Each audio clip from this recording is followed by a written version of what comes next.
Now to the race for State House District 37, which covers Mililani, Koa Ridge, and Waipio Gentry. There are two Democratic hopefuls looking to advance to the general election.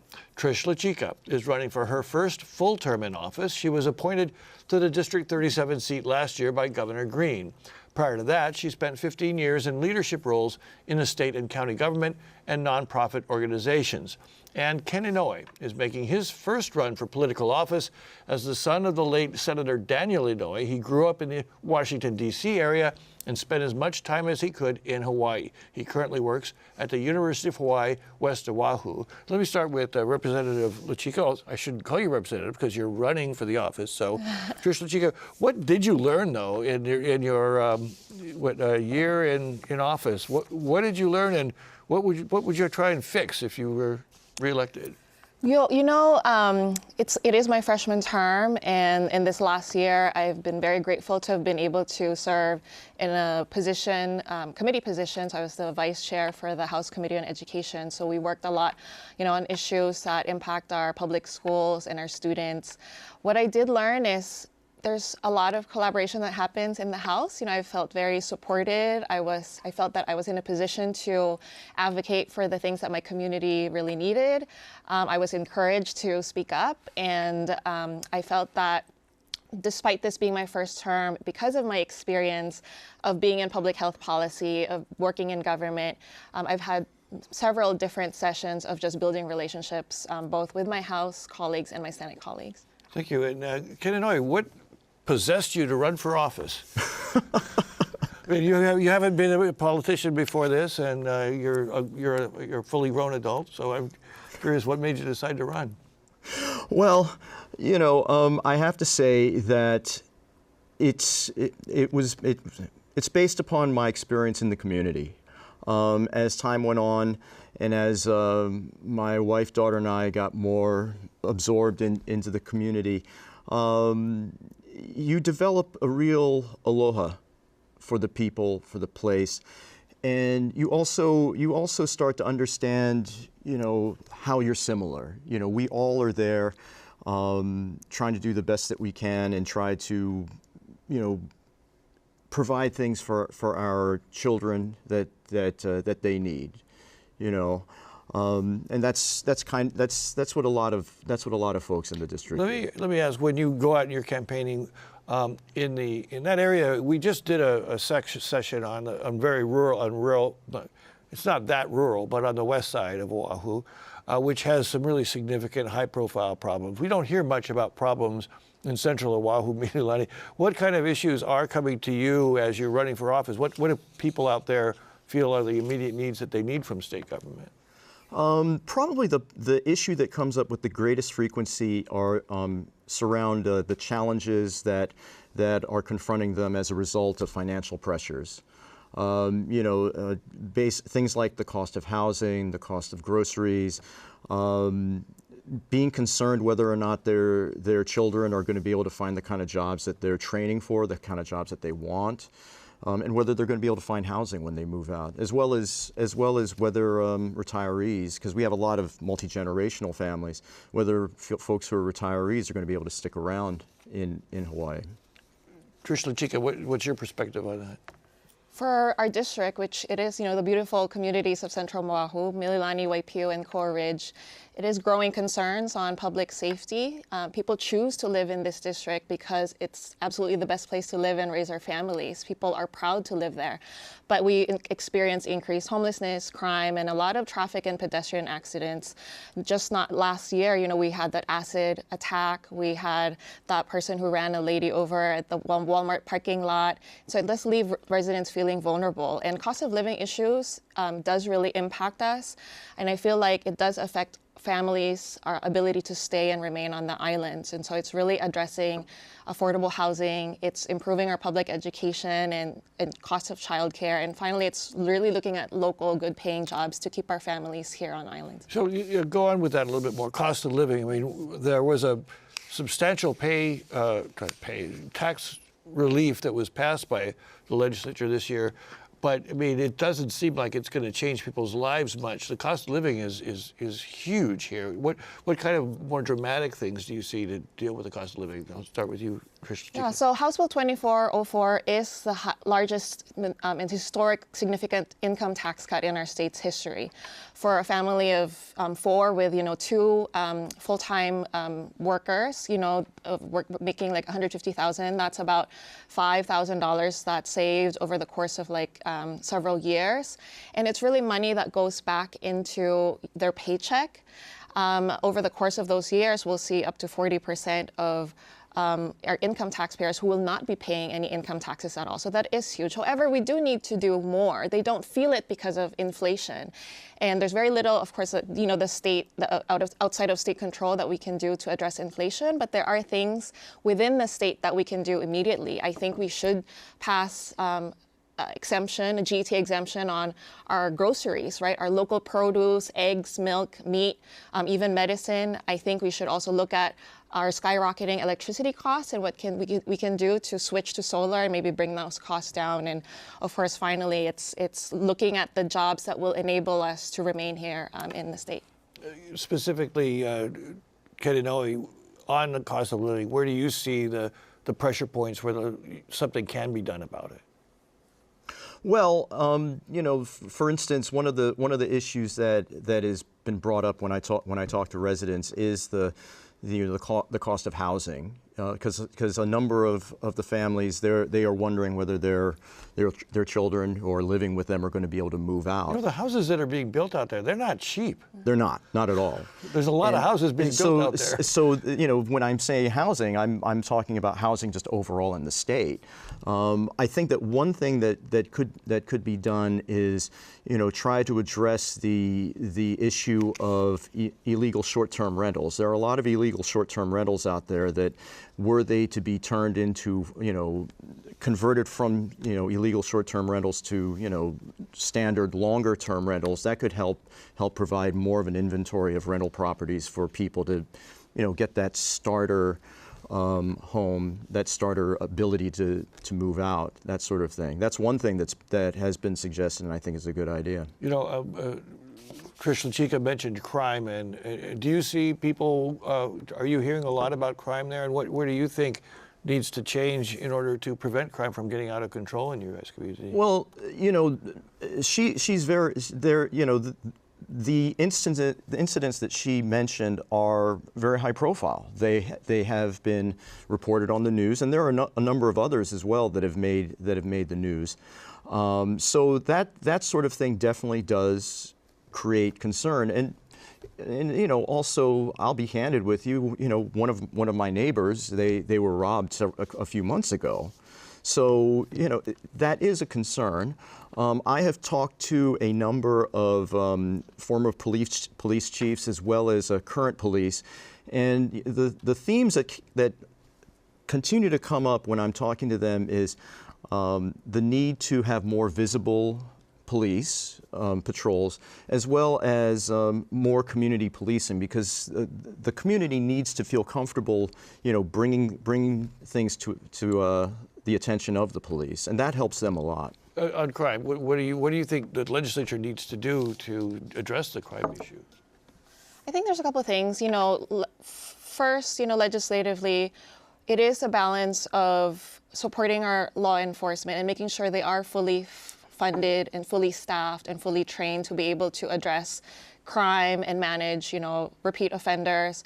We also really need to look at the root causes of crime. So really looking at programs that support rehabilitation and reintegration so that those that do have sentences that allow them to be reintegrated back into the community are able to become productive members of the society. But more importantly, I think at the community level, which is something that I'm really proud of, is after the series of crime that had occurred in our district, we convened a large public safety community meeting, which was attended by over 100 residents. We had HPD Chief Joe Logan there and even Mayor Blen Giardi there to address the families directly. And as a result of that, we were able to form and establish 10 neighborhood security watches in the district. So this approach of working directly and hand in hand with police really enables us to take back our neighborhoods and really enables us to keep our neighborhoods safe, not just for our Kiki, but for all residents in our district. Let me ask you, and I ask this in all of these things, individually, what makes each of you feel like you could be particularly effective? You know, so Ken Inouye,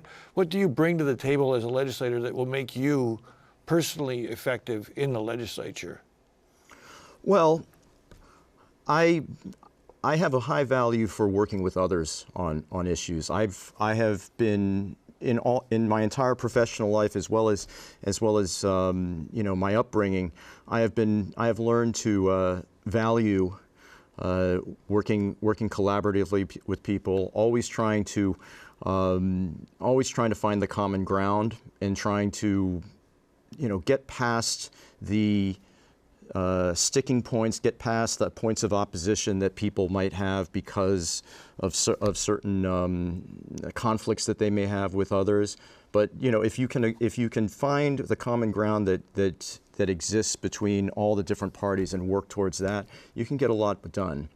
You know, yourself, one of the things that I hear from legislators all the time is that the younger legislators, the freshmen, even the subject matter committee chairs, ultimately everything still goes through the leadership. I mean, do we have a legislature, and I'm wondering if you think, that is truly open to the ideas and input from the legislators other than the ones at the top of the food chain? Oh, absolutely. You know, a great example is when I first came in last year. This was after all of the bills had already been introduced. And so I had been able to work on a bill, specifically a bill to regulate and enact comprehensive regulations on vaping. It wasn't something that I personally introduced, but leadership gave me the opportunity to champion it. So for me, if it's something, you know, that it's something that I had worked on as a public health advocate, it's something that's very important to our Kiki.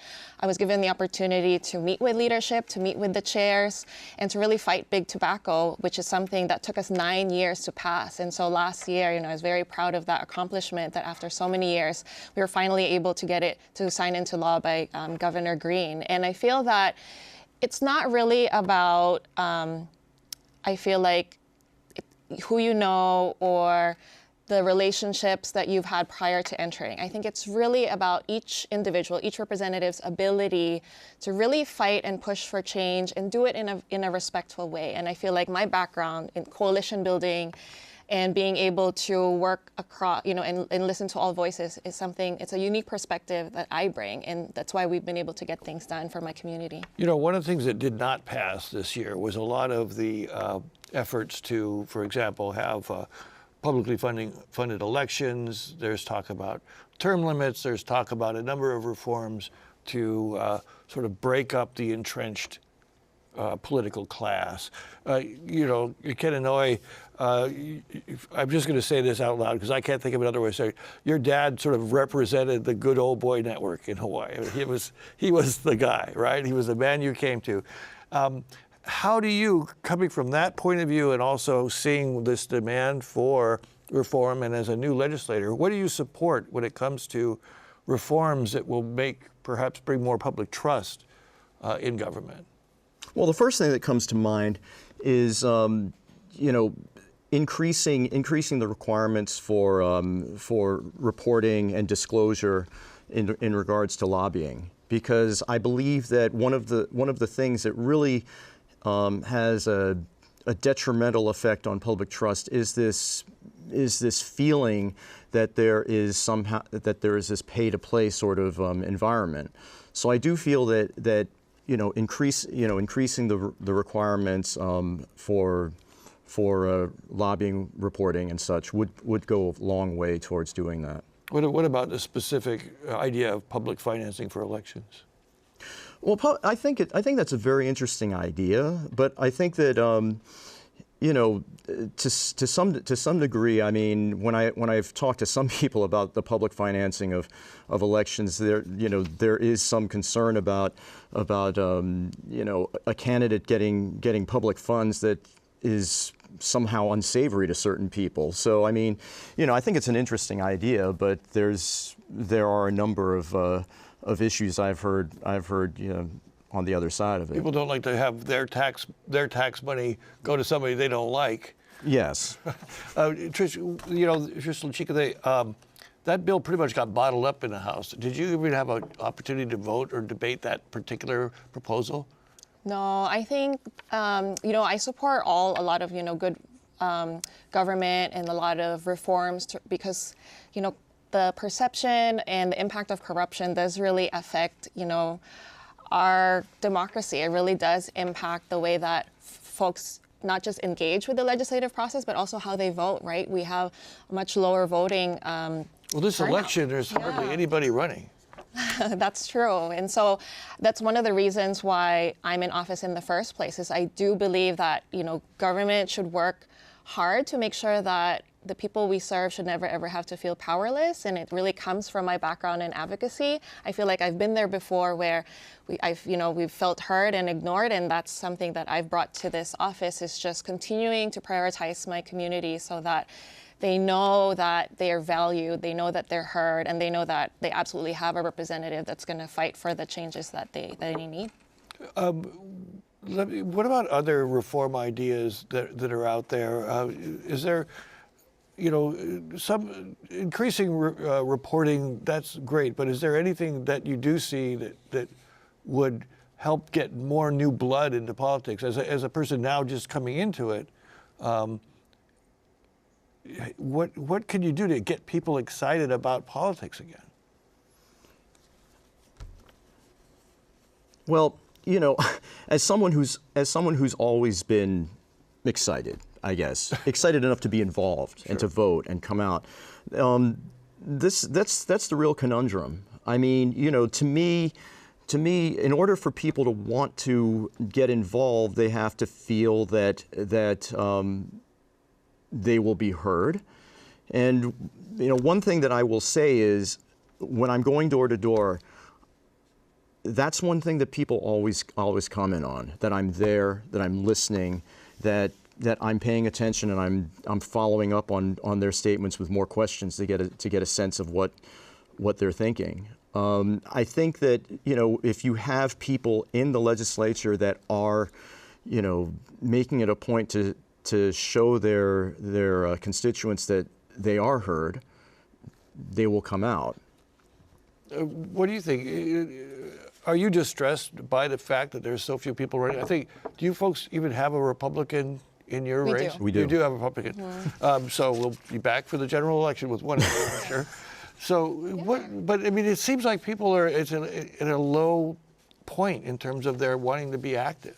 So to me, one of the things I'm passionate about is working with our youth.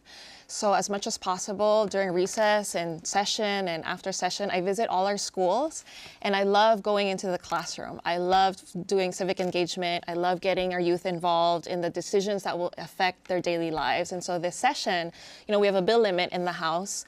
And we have, I worked with the Mililani High School students to craft and push a bill that would improve local school meals. And it was something that generated hundreds of student testimony. They even came to and participated in the legislative process. And although it died at the very, very last day of session, it did, create this opportunity for them to see that this simple movement, this simple idea can transform an entire community. And it's something that I absolutely will continue to push for next year. I just realized, Inouye, that I didn't give you an opportunity to talk about taxes. Trish and Chica mentioned the tax reform bill that was passed, mm-hmm. that dealt with the income tax. Do you feel that it went far enough or helped the right people? There's some people in the legislature who feel like it, and particularly advocates for the poor, that the tax reform needs to be more oriented toward lower income people. I'm wondering what you think of the tax structure. Do you feel like there should be tax relief in different ways? Well, I definitely believe that there should be tax relief for people who are in lower income brackets. They are the ones that are most sensitive to any fluctuation, whether it be tax or the cost of groceries and whatnot. So yes, I definitely favor more favorable treatment to those in lower income brackets. Anything specific, like she mentioned taking off the tax on groceries, I think you mentioned, there's also, that tax is also applied to rent. You know, but are there particular areas you could see reducing taxes or even increasing taxes on some people? Well, I do think that you know, making it. I think that just across the board for lower income people, they need that relief. I mean, you know, one thing about the tax cut that you're talking about here is. It is providing much needed relief to a citizenry that is already feeling a lot of economic pressures. Having said that, though, in all likelihood, we're going to have to take another look at that bill because you know, all figures show that in a number of years, we're going to be, you know, the coffers of the state are going to be running rather low. So we have to take another look at that tax cut in the years to come.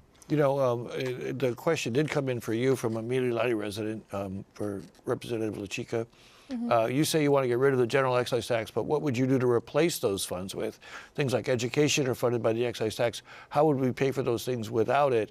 To make this question a little bit more specific is, where do you see we need to spend more and where can we spend less if we're going to be cutting taxes? Right. So I mean, I'm confident that the legislature will always pass a balanced budget. You know, it's absolutely necessary. And our budget I think the one they passed this time wasn't balanced. And when you know, our budget is our moral document. It's a direct reflection of what we choose to prioritize. And I do feel that in terms of looking at new sources of revenue, we really need to look at, you know, out-of-state investors, and I really feel that they need to pay their fair share if they have, for example, you know, they make the top, like, you know, 1-2% of income earners here in Hawaii. They will pay a larger share. I do feel that we also need to tax vacant and empty homes. You know, so much of our housing inventory sit empty, and those can be freed up for local homeowners. And, you know, I absolutely feel that we should look at our state budget and start to make smart decisions about what we choose to prioritize. To me, I want to acknowledge, we do have some wasteful spending. And, you know, Governor said he's going to look at some of the existing positions that may need to, you know, we need to get rid of. I do feel that we really need to look at data and better reporting to look at which programs are producing meaningful outcomes. Those need to be invested in. And the ones that don't, the ones that keep getting funded year after year but aren't really transforming our communities, I think we really need to make those hard decisions and start to eliminate those programs that don't work. Inouye, do you have a feeling about that, of where money could be shifted or saved in order to really make the budget balance in the long term? You mentioned that you're concerned about them running short of money. Well, I will always advocate for money to be, you know, guided towards education, because at the end of the day, in my opinion, that's one of the most important things that we can guiding our resources towards, because you know, an educated citizenry is the thing that we really need to move forward. And we talk about the need for economic diversification and such like that. The only way we'll ever have economic diversification is if we have an educated workforce that's able to fill those jobs when those economic engines of growth are generating. You know, you actually just reminded me of a question. It's in here somewhere. You know, what do you favor? Where do you see the economic engine of the future? And again, I think UHERO just reported once again that we are over-dependent on tourism. Where do you see coming up with something other than tourism to provide enough jobs to sustain this community? Well, you know, I don't think that, you know, having talked to a number of folks who are in business, as well as a number of folks who are economists and such like that, the impression I'm definitely getting is that we are not going to be finding a silver bullet in one, you know, economic sector or even two. We are going to be looking to try and have a number of them develop, because it's just not feasible for one to really kind of be the. So can you suggest 2 or 3 that? Yeah, I mean, you know, one that comes to mind is one that we have had in place ever since before statehood, and that is film, television, and multimedia production. This is something that we've had in place for decades here, and it provides you know, thousands of jobs. It brings money, you know, a lot of money into the state through spending that is done in the community. On average, you have about $600,000 a day end up being generated in a local economy through on-location filming. So let me give Trish Chica. Where do you see the direction to diversify the economy? Now, there's lots of things I'm excited about. I think first thing is being able to look at growing sectors such as clean energy, because Hawaii does have a mandate to be 100, you know, to be able to meet our 100% clean energy mandate by 2045. So there's opportunities to grow that sector, you know, solar, wind, geothermal, and I feel that technology is another sector. The pandemic really changed how we work and choose to work. So a lot of folks work from home. And those are, you know, are also competitive jobs, and jobs that enable folks to work, you know, directly from home, from the computer. And I think that there's also a need to preserve the existing jobs that don't require us to have a 2 or 4 year degree. These are, you know, construction and trades that enable somebody to begin at $22 per hour. I'm really looking at jobs that will enable you to have one job, right? One job should be enough for you to be able to afford a home and start a future here in Hawaii. Okay, so we've got about 2 minutes left, and so I'd like, you looked like you wanted to jump in. I just want to add one thing. Real quickly. Regarding the film and television and multimedia industry.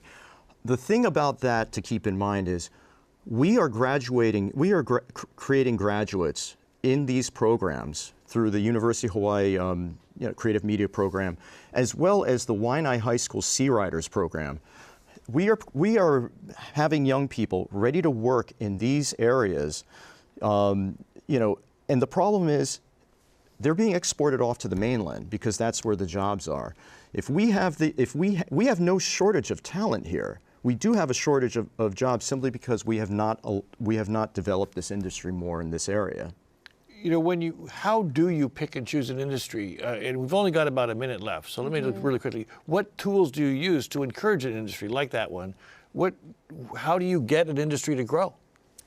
It really does start with our strong educational system. I do feel that, University of Hawaii, there's so many opportunities for growth. We need to have public-private sector partnerships. Look at Waipahu High School, for example, where they have a health academy, a clinic where kids can not just learn on the job, but it'll give them direct opportunities, a direct pathway to the healthcare jobs that will, enable them to start a career in healthcare here. Got only about 30 seconds more. Tell me how you get that industry to get bigger, or any industry to get bigger. Well, you do that through making the economic environment around it a little bit friendlier. I know that a while back there was a bill put forth to try to raise the cap on the film tax credits, and I know that some folks are not comfortable with messing with the tax laws. So I know that in other cities they have used a rebate program to good effect. So, I mean, there are a number of ways to try to do that, I'm sure. Okay, so wow, that was a very fast 25 minutes. Mahalo to all of you folks at home for joining us tonight, and we thank our guests, the Democratic candidates for State House District 37, Trish Chica and Ken Inouye. Next week on Insights, another doubleheader. We'll hear from the candidates running for the Honolulu City Council District 5 seat, as well as the Democratic candidates for State House District 14 on Maui. Please join us then. I'm Daryl Huff for Insights on PBS Hawaii. Aloha.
Local broadcasts of Insights on PBS Hawaii are made possible by the support of viewers like you. Mahalo, and by Carl Smith Ball, providing legal services throughout Hawaii and